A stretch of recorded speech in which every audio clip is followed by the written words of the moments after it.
वो एक कहावत कहते हैं ना कि खरबूजे को देखकर खरबूजे का रंग बदलता है, या जब इंसान बड़ी मुश्किल में होता है, जान हलक में अटकी होती है, तो इंसान हाथ पांव मारकर अपना बेस्ट निकाल देता है। यही कहानी शुभमन गिल की। शुभमन गिल जिन्हें प्रिंस ऑफ इंडियन क्रिकेट कहा गया, विराट कोहली से तुलना की गई, उसके बाद लगातार टेस्ट में फ्लॉप होते गए। आलम यह था कि उनका एवरेज 18 का पहुंच गया था बीते 1.5 सालों में, और अगर ओवरऑल भी देखें तो वो 27-28 के एवरेज पर खेल रहे थे।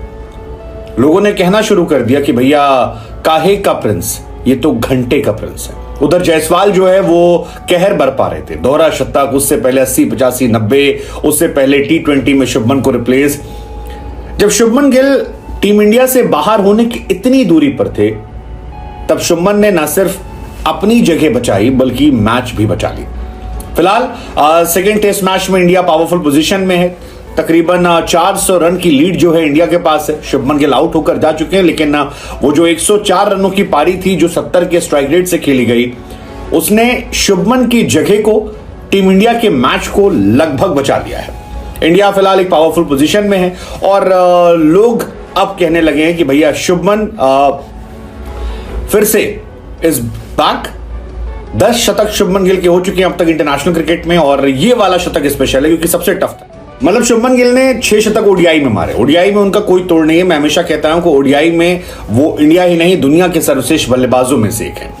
लेकिन जहां पर बात टेस्ट और T20 की आती है, वहां पर अहमदाबाद से बाहर निकलकर उनकी एबिलिटीज को लेकर क्वेश्चन मार्क लगने शुरू हो जाते थे, और ये लगते थे, और इसकी वजह भी है। बहुत मौके दिए आते उन्हें, 12-13 मैच में फ्लॉप होने के बाद 1 शतक आया है। बट अच्छी बात यह कि सही समय पर आया है, और यही है कि वो जो अहमदाबाद वाला टैग है उससे किसी और को बाहर नहीं निकलना होगा, उससे खुद शुभमन गिल को अपने आप को निकालना पड़ेगा। और आज वो काम उन्होंने किया, अच्छी बल्लेबाजी की, अच्छा शतक मारा।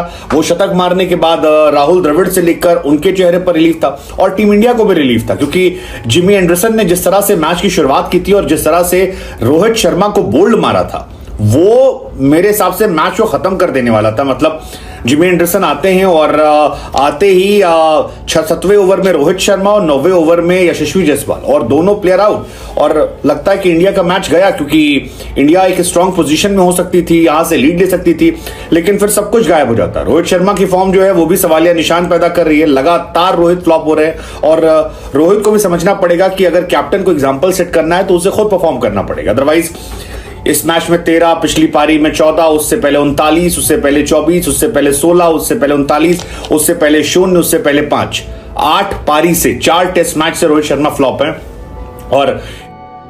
और इसी वजह से था कि ये मैच भी अगर हारते तो इंडिया सीरीज में बाहर होने के चांसेस बढ़ाते, बहुत चांसेस बढ़ जाते। इनफैक्ट कई और प्लेयर भी जिनसे उम्मीदें थी, जैसे रजत पाटीदार से उम्मीद थी, पाटीदार भी आउट हो गए। श्रेयस अय्यर का खराब फॉर्म जो है वो लगातार जारी है। मतलब अय्यर भी उसी राह पर चले गए जहां पर हर मैच में 20, 25, 28, इसके ऊपर वो जाते नहीं, 50 नहीं बना पाते हैं, और लगातार संघर्ष कर रहे हैं। आज भी 29 रन बनाए 55 गेंदों पे, तो उनकी भी खराब फॉर्म जारी है। ऐसे में एक प्लेयर का टिकना जरूरी था, और वो एक प्लेयर जो है वो शुभमन गिल हुए, और उनका बखूबी साथ निभाया अक्षर पटेल ने। अक्षर पटेल की बैटिंग की जितनी तारीफ करेंगे उतना कम है। बहुत शानदार बल्लेबाजी कर रहे हैं, और धीरे धीरे एक बैट्समैन के तौर पर भी टीम में अपनी जगह पक्की करते जा रहे हैं। बिकॉज अगर आप उनके स्टार्ट देखोगे, इस मैच में 45 थे, 27, 17, 44, 80, 15 नॉट आउट, 12, 74, 84, 34। तो ये एक बैट्समैन जो टेलेंडर है वो आता है, इस तरह परफॉर्म करता है, तो इससे टीम का मनोबल ही बढ़ता है, और एज अ इंडिविजुअल भी आपका मनोबल बढ़ता है कि आप टीम में जगह डिजर्व करते हैं। And we are very happy कि रविंद्र जडेजा जब नहीं मौजूद है टीम में, तब यहां पर इन्होंने टिककर ये मैच बचाया है। अश्विन है, भरत है, लेट्स जस्ट होप कि थोड़े से रन और बने और इंडिया जो है ठीक ठाक पोजीशन पहुंचे, बिकॉज एनीथिंग प्लस 400 उसके बाद इंग्लैंड को मैजिक करना पड़ेगा। वही मैजिक जो उन्होंने लास्ट मैच में किया था। हालांकि इंडिया बचना चाहेगी उसमें। खैर, शुभमन गिल के नाम रिकॉर्ड पे रिकॉर्ड दर्ज हुए हैं। शुभमन गिल उन खिलाड़ियों में आ गए हैं इंडियन प्लेयर्स की जिन्होंने 24 साल से कम उम्र में सबसे ज्यादा शतक मारे हैं। तो 24 साल से कम उम्र में जिन शतक हैं उनमें शुभमन 3 नंबर पर है। तेंदुलकर, विराट जो है उनसे कहीं ज्यादा आगे निकल चुके हैं। तो ये कहानी जो है ये निकल कर आई है कि शुभमन आ चुके हैं। शुभमन के 6 शतक ओडीआई में, 3 शतक टेस्ट में, 1 शतक T20 में। हालांकि आई स्टिल आई बिलीव कि उन्हें T20 पर ज्यादा फोकस करने की जरूरत है। तेंदुलकर वॉज ग्रेट, ग्रेट, मतलब आप उनकी ग्रेटनेस समझिए कि